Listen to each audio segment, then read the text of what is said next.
5월 넷째 주 낮 예배를 드리겠습니다. 찬송가 10장 인내송 부르시겠습니다.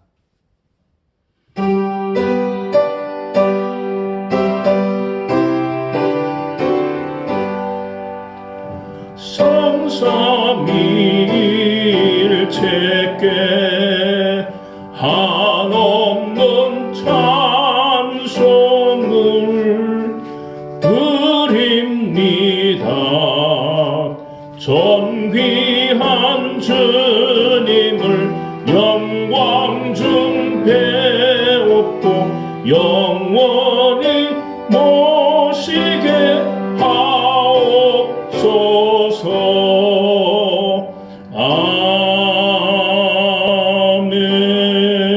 아멘. 다 같이 사도신경으로 우리의 신앙을 고백하시겠습니다.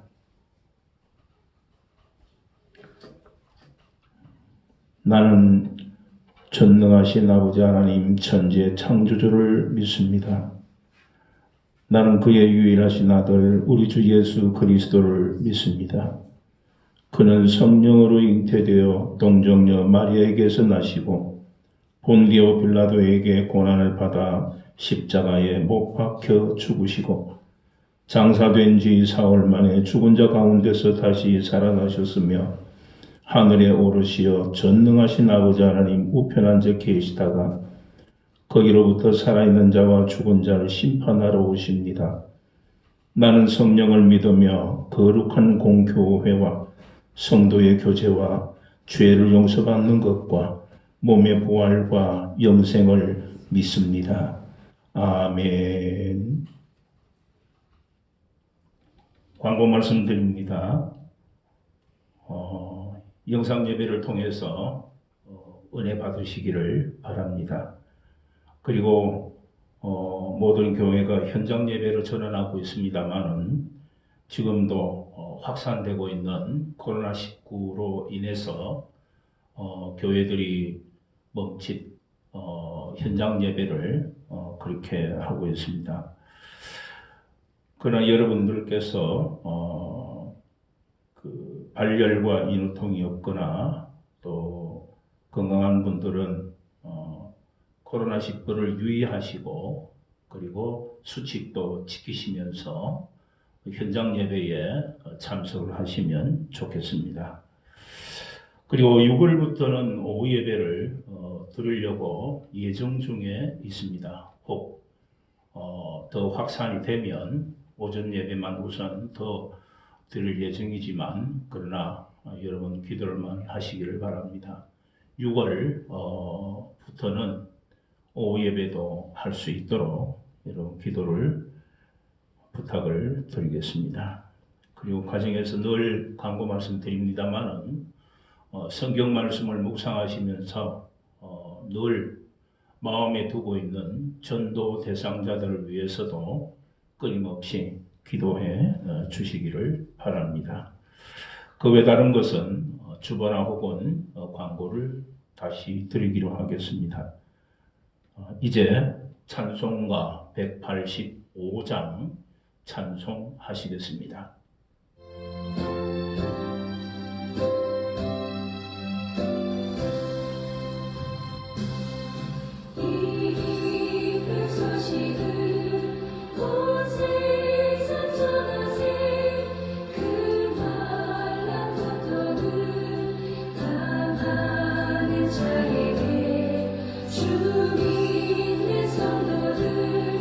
더 전해 주시는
오늘 하나님께서 우리에게 주시는 말씀은 창세기 11장 1절로 6절까지 말씀입니다. 창세기 11장 1절로 6절. 온 땅의 언어가 하나요 말이 하나였더라. 이에 그들이 동방으로 옮기다가 시날 평지를 만나 거기 거류하며 서로 말하되 자 벽돌을 만들어 견고히 굽자 하고 이에 벽돌로 돌을 대신하며 역청으로 진흙을 대신하고 또 말하되 자 성읍과 탑을 건설하여 그 탑 꼭대기를 하늘에 닿게 하며 우리 이름을 내고 온 지면에 흩어짐을 면하자 하였더니 여호와께서 이르시되 이 무리가 한 족속이요 언어도 하나이므로 이같이 시작하여서는 이후로는 그 하고자 하는 일을 막을 수 없으리로다. 아멘. 5월이 되면 초에 모든 사람들이 연휴를 즐기게 됩니다. 이번에도 초에 연휴를 지내면서 5월이 되면은 그렇게 모두가 정신없이 연휴를 즐기고 있는 분들이 참 많이 있습니다. 근데 이 5월이 되면 우리 그리스도인은 무엇을 생각해야 되느냐? 예수 그리스도께서 부활하신 그 부활의 의미를 우리가 6월 넷째 주까지 생각을 하고 5월 마지막 주는 성령 강림 주일로 지키게 됩니다. 또 5월은 가정의 달이라고 해서 가정의 중요성을 다시 깨닫기도 하고 그럽니다. 그러나 우리 그리스도인들은 꼭 잊지 말아야 할 부분이 있는데 그것이 뭐냐면 바로 성령 강림 주일이 됩니다. 근데 오늘도 우리가 그리스도인으로서 살면서 5월 마지막 주는 성령 강림 주일이라는 것을 그리스도인들도 잊어버리고 혹은 모르고 지내는 많은 사람들이 있습니다. 우리나라에 5월에 되면은 많은 역사들이 있죠. 그래서 기쁨의 역사도 있고 슬픔의 역사도 있고 또 많은 사람들의 마음 가운데에 연휴를 즐기면서 나름대로의 시간들을 갖기도 하는 그런 5월입니다. 그래서 오늘날 우리 교회들은 그 역사의 새 주인을 청년이라고 생각합니다. 그래서 청년들이 새 주인이 되어서 교회와 나라의 관심도 현저하게 가져야 되는데도 불구하고 그 관심도가 청년들에게서 멀어지고 상실하고 떨어지는 것을 볼 수 있습니다. 그래서 이 시대에 우리 모습을 성삼위 하나님께서 어떻게 보고 계실까? 그리스도인의 모습을 성삼위 하나님께서는 어떻게 보고 계실까? 그래서 우리는 언제든지 하나님 앞에서 우리가 이 시대를 살아가는 사람으로서 하나님께서는 우리에게 이 시대를 조명하시면서 우리의 가슴 속에 이 시대를 어떻게 판단하고 어떻게 살아가시기를 원하실까? 그런 생각을 가질 때가 있습니다. 창세기 시대의 사람들이 바벨탑을 쌓았습니다. 오늘 본문 가운데에도 보여지는데 그때 하나님께서는 사람들이 건설하는 성읍과 탑을 보시려고 친히 내려오셨다는 겁니다. 그때 백성들은 자 벽돌을 만들어 견고히 굽자. 또 돌과 진흙만으로 그 대를 쌓던 시대가 지나고 그곳 시날 평지와 바벨론 지역에 이미 벽돌 굽는 방법을 개발했던 것으로 보여집니다. 가마를 이용해 가지고 단단하게 굽는데 진흙에 모래와 석회를 반죽해 가지고 틀에 박아서 구워내는 그런 방법은 문명의 진보를 통해 가지고 보여지는 그런 부분도 있습니다만 그리고 그 벽돌들을 역청으로 접착시켰다는 것입니다. 역청으로 접착을 시키고 단단한 그런 벽돌을 만들고 그렇게 하는 것을 볼 수가 있죠. 그래서 역청은 아스팔트 같이 그런 기름처럼 이 뭐랄까 어떤 끓어오르는 그런 화합을 통해 이 화합물로 만들어지는 것입니다. 그래서 역청이라는 것은 끓어서 그리고 화합물처럼 이게 단단하게 양쪽을 붙이는, 요즘 같은 경우에는 접착시키는 그런 접착제처럼 사용을 했다는 것을 볼 수가 있습니다. 그래서 이 성경을 통해서 우리가 생각할 수 있는 것은 뭐냐면, 자, 어떠냐? 우리의 기술 문명이 이만큼 발달하고 있으니까, 이쯤 되었으니까 이 벽돌로 하늘에 닿게 삽자 그랬습니다. 그리고 아마 이렇게 생각했던 것으로 보면은 문명과 기술을 자랑하던 그런 모습들이 보여집니다. 그리고 바벨탑의 내면적인 그런 바탕을 볼 수가 있습니다.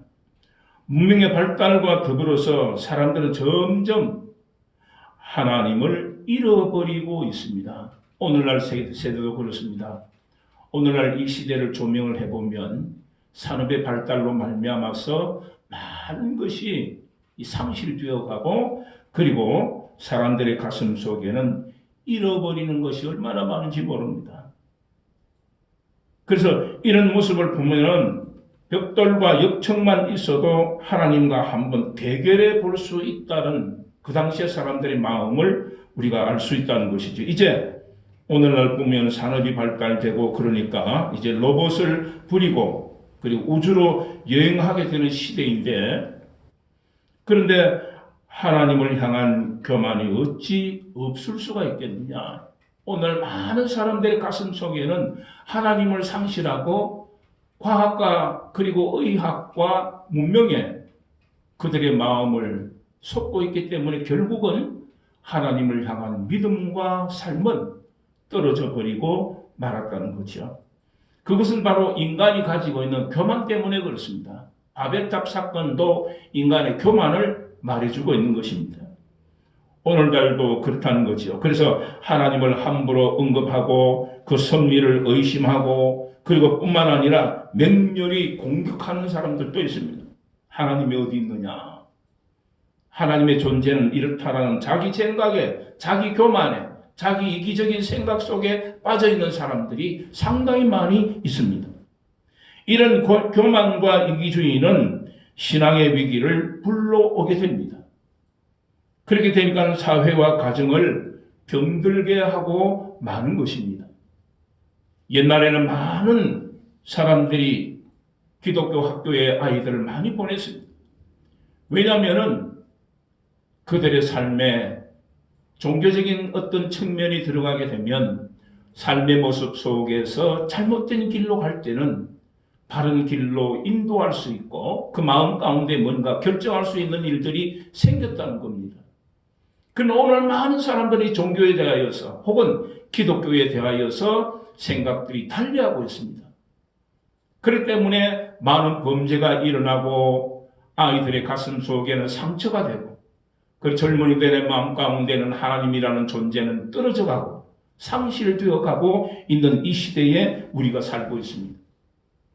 성경 속에는 보면은 처음에는 벽돌을 굽자라고 했습니다. 그리고 바벨탑을 쌓자고 해서 이런 탄탄한 그런 이 탑을 쌓는 거죠. 그런데 두 번째 말씀을 보니까 이름을 내자라고 합니다. 이름을 내자. 사람들은 또 말하기를 그 탑 꼭대기를 하늘에 닿게 하며 우리 이름을 내고 그렇게 표현합니다. 4절에. 탑을 세우는 목적이 바로 이름을 내는 것이었다는 거죠. 그 이름을 내는 것은 바로 명예라든지 허영을 말합니다. 그것이 오늘날 어떤 그 하늘만큼 높이 내세우려고 했던 것으로 볼 수 있습니다. 일부 학자들은 바벨탑의 벽돌마다 사람들이 각각 자기 이름을 새겼을 것이라는 그런 그 신학자들도 없잖아 있습니다. 그런 주장을 내놓습니다. 그렇게 함으로써 말미암아서 자기 이름이 하늘에 닿을 것이라는 그런 기대감을 가지고 있었을 것이라는 거예요. 다시 말씀드리면은 그렇게 상상해서 비롯된 학설이 나올 수도 있다는 겁니다. 이 시대에도 자기 이름을 내세우고 싶은 사람들이 얼마나 많습니까? 올해에 있었던 각종 선거들은 여러 사람들의 이름이 세상에 알려지게 됩니다. 몰랐던 이름들도 알게 되고, 그리고 몰랐던 사람들의 그 삶의 모습들도 비춰집니다. 그래서 많은 사람들에게 알려지기를 원하는 이름들이 참 많았습니다. 그러나 이 이름들이 진정 사람들에게 아름다운 이름으로 남게 될까? 혹은 나쁜 이름으로 남게 될까? 그런 여러 가지의 마음 가운데에 이름들이 난무했던 것을 봅니다. 그렇지 못하고 부끄러운 이름으로 기억될 것인지, 좋은 이름으로 기억될 것인지 참으로 유의하지 않으면 안 된다는 것을 우리는 오늘은 많이 느끼고 있습니다. 궁극적으로 주님께서 기록하실 생명책에 내 이름의 석자가 있을 것이다. 혹은 또 그 이름이 없을 것인지 우리의 믿음의 삶을 통해서 밝혀지게 된다는 것을 우리는 늘 알아야 합니다. 그리고 세 번째 보면은 흩어지지 말자라고 했습니다. 흩어지지 말자. 온 주변에 흩어짐을 면하자. 라는 그런 말을 들어볼 수가 있습니다. 세력을 형성하고 집단을 뭉쳐가지고 절대 흩어지지 않겠다는 뜻입니다. 우리가 뭉쳐야 된다는 인간적인 생각, 인간적인 판단입니다. 오늘 많은 사람들이 집단에 형성하고 집단의 존재, 집단의 권력, 집단의 어떤 이 힘을 내세우려고 하는 사람들이 얼마나 많은지를 모릅니다. 이것이 바벨탑을 만들었던 사람들의 사고였습니다. 생각이었습니다. 이념이었습니다. 이런 사고는 형태를 바꾸어서 지구상에 여전히 존재하고 있습니다. 오늘날도 있습니다. 국가가 가지는 권력, 세계적인 어떤 곳에서 내 나라가, 우리나라가 힘을 가져야 됩니다. 그러는 어떤 그 역사성, 그 다음에 사람에게도 그렇습니다. 한 나라를 조명해 보면 어느 나라든지 자신의 권력을 내세우려고, 자신의 권력을 오랫동안 이어가려고 하는 사람들이 얼마나 많은지 모릅니다. 이 세계 속에는 그런 여전히 생각들이 존재하고 있습니다. 강력한 사회주의 체제를 실현하겠다고 연방으로 뭉쳐서 세계 지도를 벌겋게 물들였던 소비에트 연방, 그 나라도 결국에는 해체되어 버리고 말았습니다. 그리고 그 속에 있던 모든 소비에트 연방 속에 있던 작은 나라들이 독립운동을 일으키고 그걸 독립하고 선언하고, 그래서 지금 많은 나라들의 이름들이 나오고 있는 거죠. 그와 다른 각도에서 유럽이 EU라고 하는 그런 이름으로 결속했습니다. 결속을 했지만은 그러나 그 집단의 힘도 처음 기대만큼 든든하지를 못했습니다. 무너지고 탈퇴하고 그러는 것을 봅니다. 오늘날 북한은 핵을 보유함으로 말미암아서 지상에서 흩어지지 않겠다는 그런 노력을 보이고 있는 것처럼 보여집니다. 핵무기를 가지고 언제까지 흩어짐을 면할지 모르지만은 그러나 하나님께서 돌로 갈린 이 나라를 어떻게 보면은 긍휼히 여기셔서 이 돌덩이처럼 탄탄하게 되어 있는 그 뭉침도 있고 그것도 좋고 권력도 다 좋습니다만은 이 나라의 모습을 보면 돌로 갈라져 있습니다. 하나님께서 돌로 갈라진 이 나라를 긍휼히 여기셔서 은혜로운 결과를 내려주시기를 바라는 마음으로 우리 그리스도인들은 기도해야 할 것입니다. 그래서 하나님 앞에 무릎을 꿇고 그리고 그 은혜 안에서 흩어짐을 면하게 될 수 있는 하나님을 향한 흩어짐의 면함의 기도가 필요한 겁니다. 인간적인 권력으로 말미암아서 되는 것은 아닙니다.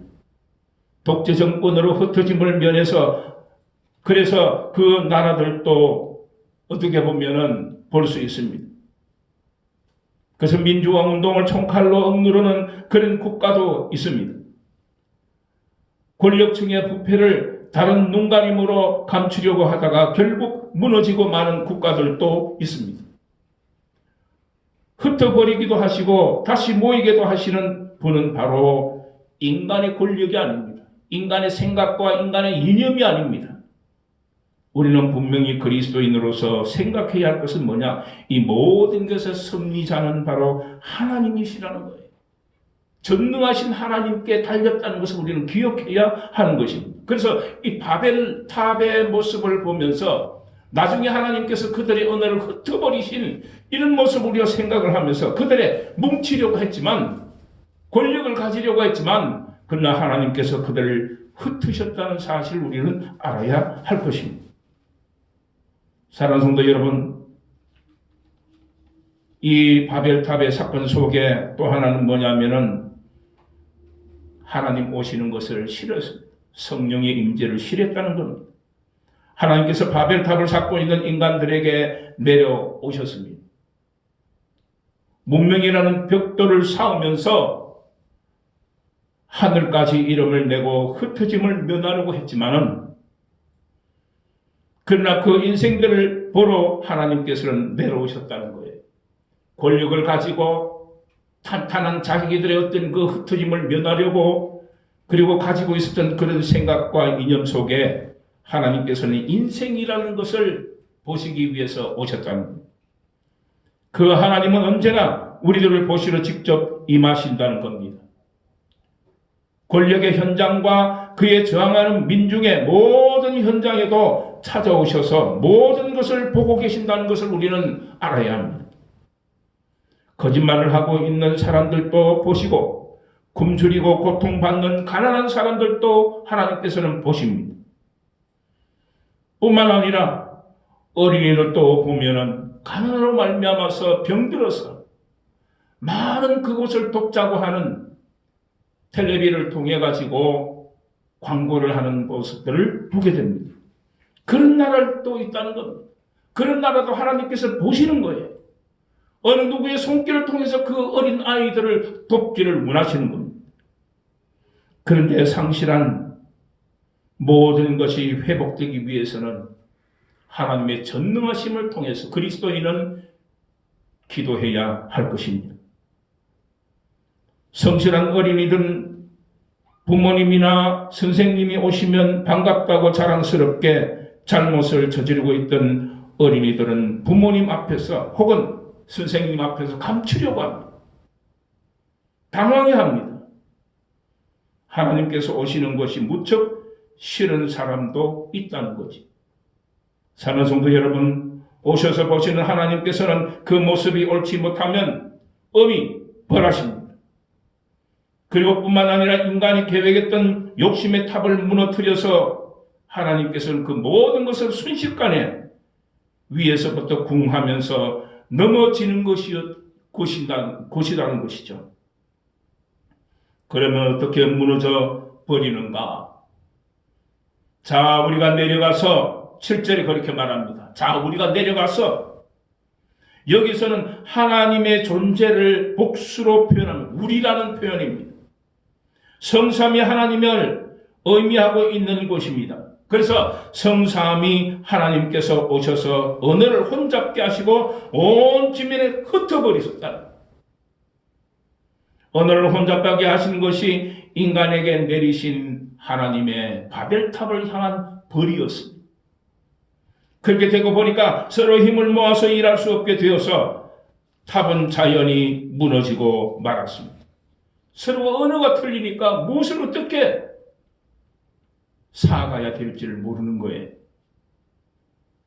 그저 바벨은 게이트 오브 갓이라고 합니다. 원래는 바벨이라는 뜻은 게이트 오브 갓, 즉 신의, 하나님의 문이라는 뜻이에요. 하나님의 문, 신의 문, 그런 뜻이 있습니다. 그런데 지금은 영어로 바벨,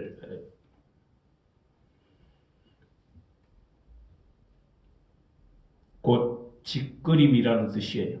혼잡해졌다, 짓거렸다, 수다 또는 혼란한 소리, 그런 뜻입니다. 혼란해졌다. 어떤 좋은 일 앞에서 여러 가지 말을 가지고 비난하거나 공격하면서 비꼬는 그런 행위들을 보게 됩니다. 저주의 독설을 하는 것도 있습니다. 이 바벨의 벌에 해당할 수 있습니다. 트집이나 고약한 일로 말미암아서 그런 말들을 원수를 맺으면 아름다운 행위는 중단되어 버리고 맙니다. 저 사람이 나에게 욕을 하는지 좋은 말을 하는지 알 수 없을 정도로 이 바벨탑을 흩어버렸었습니다. 세상은 혼돈의 상태로 들어갑니다. 상대방을 칭찬하기는커녕 흠을 잡으려고 갖가지 그런 말들을 지어내는 그런 행동들이 하나님의 세계를 불평으로 바꾸어버리게 됩니다. 그저 불평으로 말미암아서 온 세계가, 하나님의 이 세계가 불평으로 말미암아 이 땅으로 바꿔지고 있으니까 하나님께서는 그냥 두시지를 않았습니다. 그 언어를 흩어버리고 하나 되지 못하게 했습니다. 탄탄하던 어떤 모습들은 다 흩어져 버리고 말았습니다. 어느 목사님이 교인들 불평록이라고 공책을 한 권 가지고 있었다고 합니다. 검은 표지에 노트를 만들었는데 교인이 찾아와서 불평과 비난의 말을 시작하면 목사님은 말없이 그 불평록에 기록을 합니다. 그래서 어떤지 이제 쭉 기록을 하고는 그분에게 내 농업에서 내가 이렇게 기록했는데 읽어보시고 거기에 사인을 해 주십시오. 그랬습니다. 그러면 그 교인은 목사님 뭐 기록까지 남길 일은 아니잖아요. 그래서 그 기록한 것을 폐기시켜 주십시오. 그런다는 거. 그래서 목사님은 결국은 몇 년간 그 불평록을 가지고 있다가 아무것도 기록되지를 않았다고 합니다. 다시 말씀드리면 교인들은 일시적인 그런 불평을 했지만 그걸 기록으로 남기는 것은 싫은 거예요. 바벨탑도 마찬가지입니다. 하나님께서 흩으신 그것이 기록으로 남아 있습니다. 인간의 불평, 하나님을 향한 불평을 결국은 그렇게 표현했지만 결국은 그들은 실패하고 말았습니다. 마지막으로 우리를 어떻게 보시고 계실까를 우리는 생각해야 됩니다. 하나님께서는 벌하려고만 오시는 것이 아닙니다. 성삼위 가운데 성자 예수 그리스도께서는 성육하셔서 성육신으로 인생을 구하시려고 이 세상에 오셨습니다. 그렇게 내려오셨습니다. 구원하러 내려오시는 은총의 주님이십니다.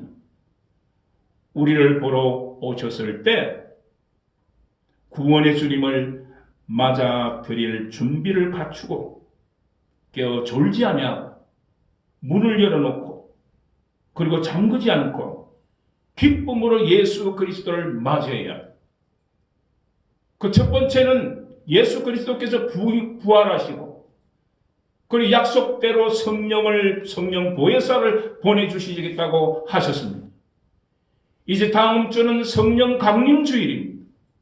우리 그리스도인인 5월의 마지막 주에는 성령께서 우리를 향해서 내려오신다는 것을 기억해야 합니다.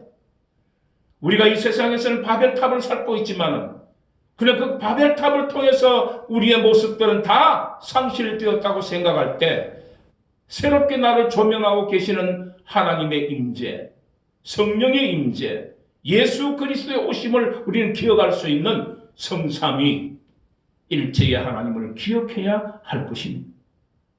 성령님께서 과연 우리를 어떻게 보살피는가를 기억하면서 성령님과 늘 동행하는 그리스도인의 삶을 우리는 살아야 합니다. 구약 성경의 창세기에 기록되어 있는 이 바벨탑의 모습들 우리는 늘 기억하면서 하나님 앞에 나는 바벨탑을 쌓고 있지는 않는가? 이념으로, 혹은 우리의 삶으로, 우리의 생각으로, 우리의 물질로 바벨탑을 쌓을 것이 아니라 예수 그리스도께서 이 땅에 친히 성육하셨고, 하나님께서는 구약 성경을 통해서 역사하셨고, 오늘날 우리의 삶 가운데 성령께서 함께 하셔서 성령의 임재를 통해서 우리 그리스도는 살아가고 있음을 기억하는 말씀들이 되어지시기를 주님의 이름으로 축원합니다. 하나님 아버지 감사합니다. 우리의 마음 가운데에 성령의 임재를 통해서 세상과의 비교 속에서 세상을 향한 바벨탑을 쌓지 아니하고 오직 하나님께서 우리의 마음에 우리의 삶에 임하셔서 우리를 간섭하시고 다스리시고 인도하여 주심을 기억하는 귀한 말씀들을 기억하게 하옵소서.